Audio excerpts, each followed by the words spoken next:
18 months ago, I spoke at the Davos Forum, and I emphasized once again that the unipolar world order era was over.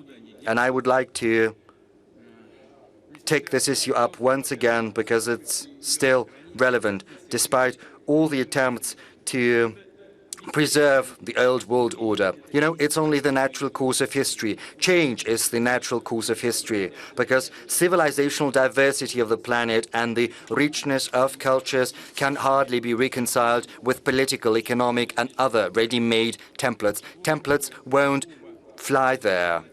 US declared a victory in the Cold War and later came to think of themselves as God's own messengers on planet Earth who have no duties, only interests. And the latter are declared as sacrosanct. It's as if they choose to ignore that over the recent decade, the planet has seen the emergence and increasing prominence of new powerful centers. Each and every center is developing its own political systems, social institutions, implementing their own economic growth models, and certainly they have the right to protect them and to ensure their national sovereignty. It would be a mistake to think that during these tumultuous changes you can simply sit it out, biding your time, that everything is going to get back to its circuits, that everything is going to be as it was. It won't. And yet, it seems as if the ruling elites of certain Western countries are laboring under precisely these very illusions, choosing to ignore the obvious, persistently clinging to the ghosts of the past. In particular, they think that the domination of the West in global politics and economics is a constant, but nothing is peremptory, nothing is eternal. They think that the rest of the world is periphery, their own backyard, and they still treat those countries as their colonies, and people who live there, well, they are considered to be second-rate because they think of themselves as exclusive, as something first-rate, and that's why they have this irrepressible desire to economically crush those who break the mode, who refuses to blindly follow. They rudely and brazenly obtrude their ethics, cultural and historical views, sometimes call into question the sovereignty and integrity of countries and threaten their own existence. Suffice it to remember what happened to Yugoslavia, Syria, Iraq. And if they fail to keep these rebels, so to speak, in check, they try to isolate them, and a council, they use everything, sport, the Olympic movement, bans on culture and art masterpieces due to the sole reason that their authors have their own origins. And this is the nature of the current bout of Russophobia in the West, as well as the reckless sanctions against Russia. I would say reckless and insane sanctions. The number and the rate at which these sanctions are rubber-stamped, well, it's unprecedented. I understand the rationale. They tried to crush Russian economy in one go by force, disrupting business chains, making Western companies leave the Russian market, freezing our assets, dealing a blow to the industry, to finance, to the level of life of our people. But it didn't work. The Russian enterprises and government authorities worked in a composed and professional manner.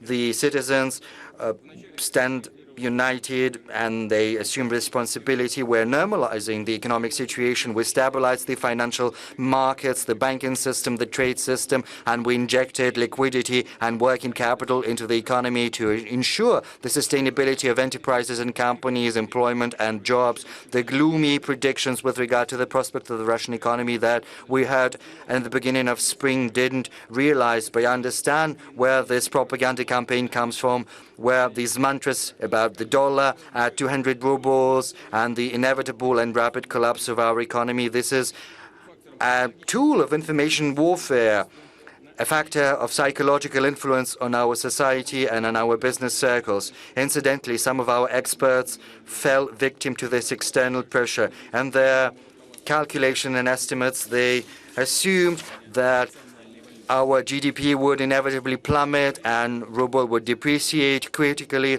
but the life itself proved wrong, these predictions. But I would like to emphasize that in order to be successful, we need to be frank and realistic in our assessment of the situation. We have to be independent in drawing our conclusions and believe in ourselves. We're a strong nation, strong people, and we are up to any challenge. And as our forefathers, we can find a solution to any task. And this is proved by the 1,000 years of history of Russia.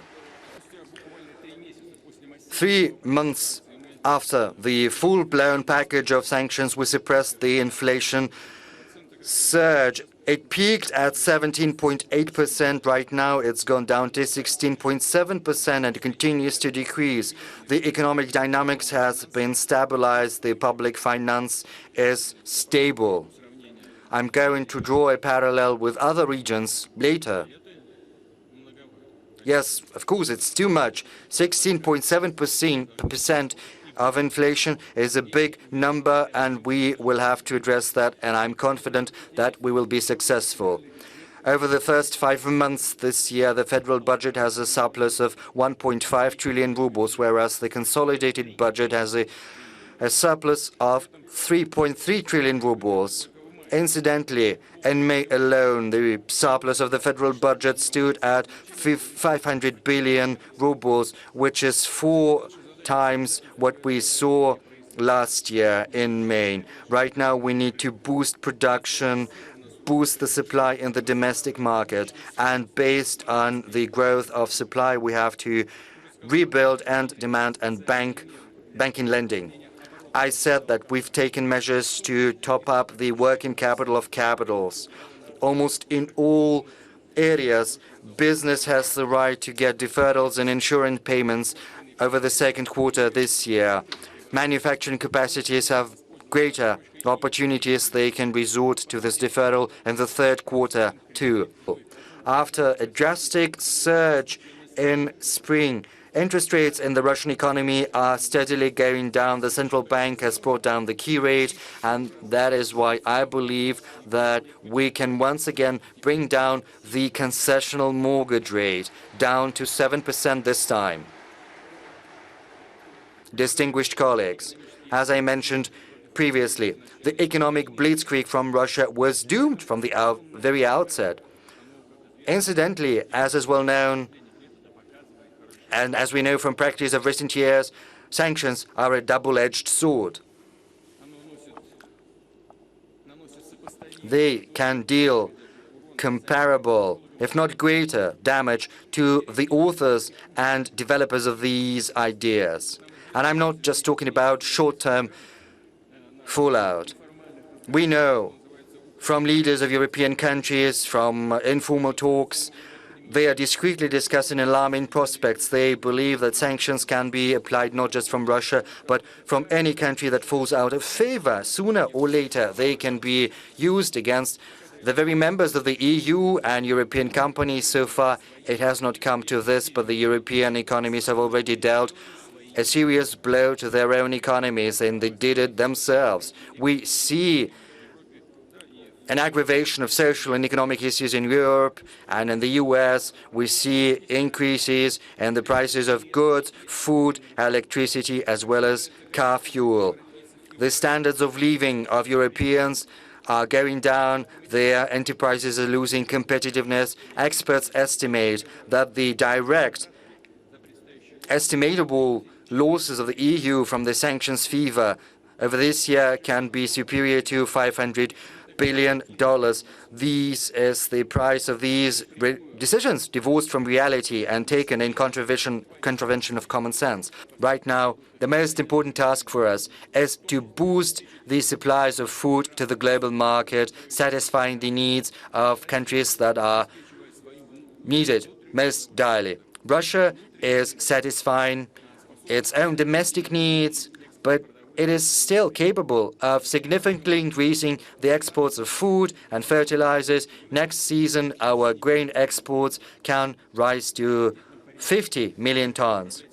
We'll prioritize supplies to those countries that need food most, where there are risks that the number of starving people will increase. I refer in particular to the African countries and to the Middle East.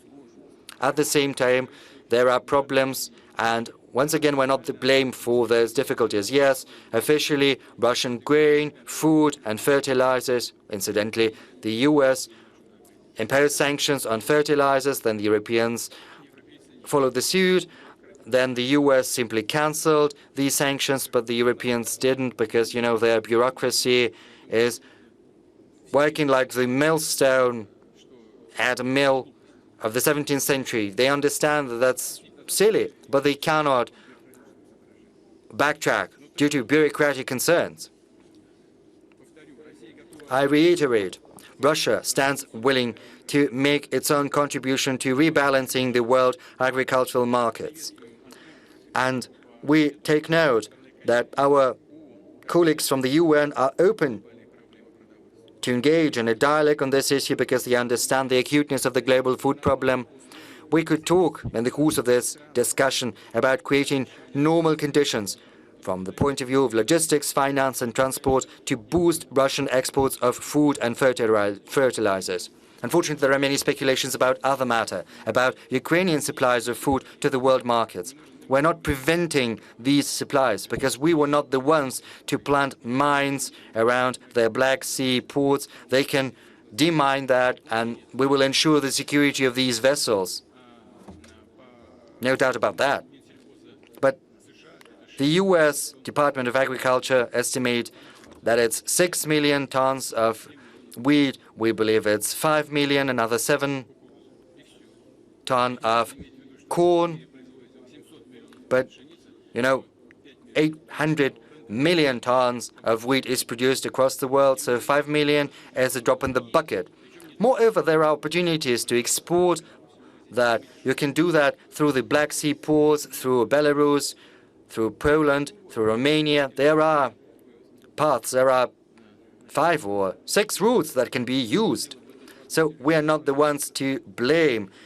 It's about how reasonable the people sitting in Kiev are. It's up to them to decide. And they shouldn't listen to their foreign masters from the other side of the ocean.